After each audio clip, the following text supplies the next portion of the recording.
Pradėkime dabar grįždami prie ačiū būsenos. Which is the more feeling realm. Tai labiausiai jausmų pasaulis. And is a thank you. That's appropriate. And is I think sometimes we forget that we can choose to inhabit a state of appreciation. Ir manau, kad kartais mes pamirštame, kad mes galim pasirinkti patirti dėkingumo būseną.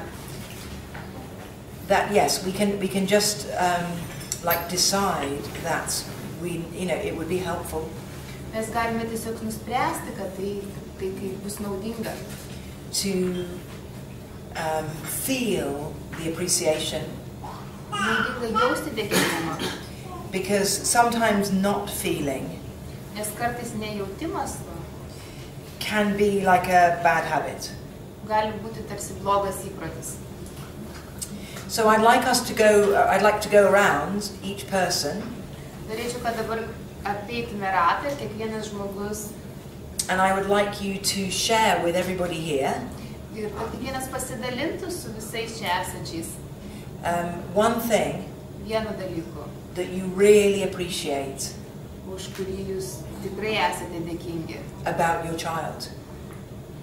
Kas tai susijęs su jūsų vaiku.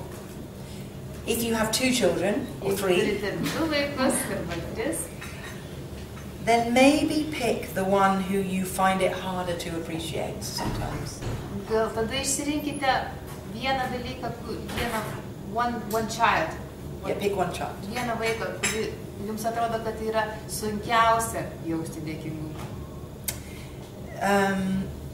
Because sometimes one child will press our buttons.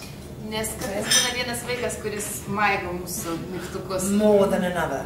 Daugiau negu kitas. So maybe we find it harder to appreciate.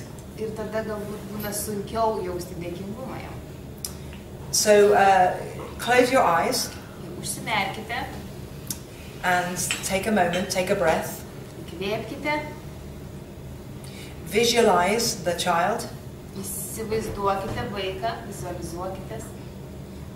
And invite a feeling of appreciation. Pakvieskite dėkingumo jausmą. Of something that some characteristic or something they say or do that you love. Kažkokią charakteristiką, ką jie daro, ką sako, kas jums patinka. And then when you're ready, ir kai būsite pasiruošę, could be just like a little thing or tai gali būti smulkmena. Then we're going to go around, and it would be great if you would share that with everybody here so they can hear that. Ir tada apeisime ratu ir pasidalinsime su visais, kad visi išgirstų.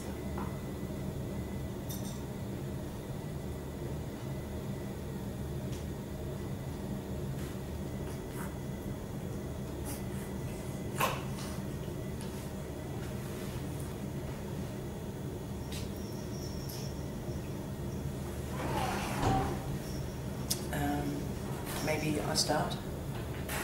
Pradės. So one thing I really appreciate Vienas dalykas, už kurį esu labai dėkinga, is when I see my children actually be very kind to each other.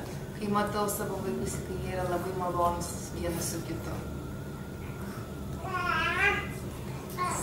Almost the same.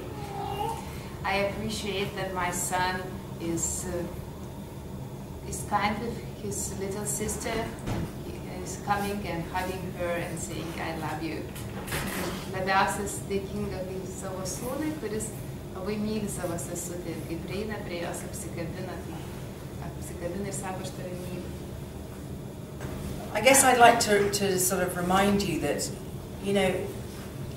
that's so lovely what you share. That's so beautiful, isn't it? And you can feel. Yeah. Taip yra gražu, kuo jūs pasidalinote. And you can feel that. You can feel how you're touched by your children. Ir galite pajausti, kaip jūs paliečia jūsų vaikai. And I'm sure your children feel that. Ir esu tikra, kad jūsų vaikai tai jaučia. So how might you look after that in yourself, that place that you can rest back in when sometimes you're tired or it's difficult? Kaip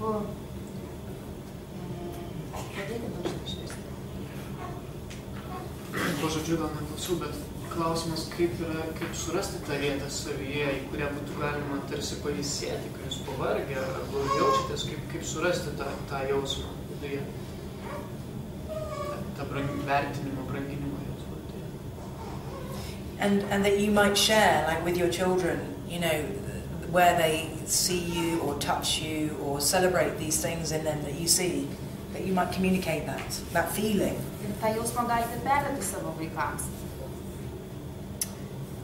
And sometimes life doesn't always look after that coming from the heart. Ir gyvenimas ne visą laiką padeda tam, atsiskleisti tam, kas eina iš širdies. Because like you said, sometimes we're more on the surface. Kartais esame labiau paviršiuje. And I guess you have to go inside to appreciate and really feel appreciation. Ir kad iš tiesų pajaustume į tą vertinimą, dėkingumą, mes turime eiti gilyn į vidų. That's one practice that you could make sure that you do this regularly with yourself, maybe with your partner. Viena iš praktikų, kurią tikrai darykite reguliariai, praktikuokite patys, galbūt kartu su savo partneriu. And you can look at it as continuing to help their heart to grow. Ir tai tarsi padės palaipsniui augti širdžiai. In the way that they help your heart to grow. Taip kaip jie, vaikai, jūsų padeda jūsų širdžiai augti.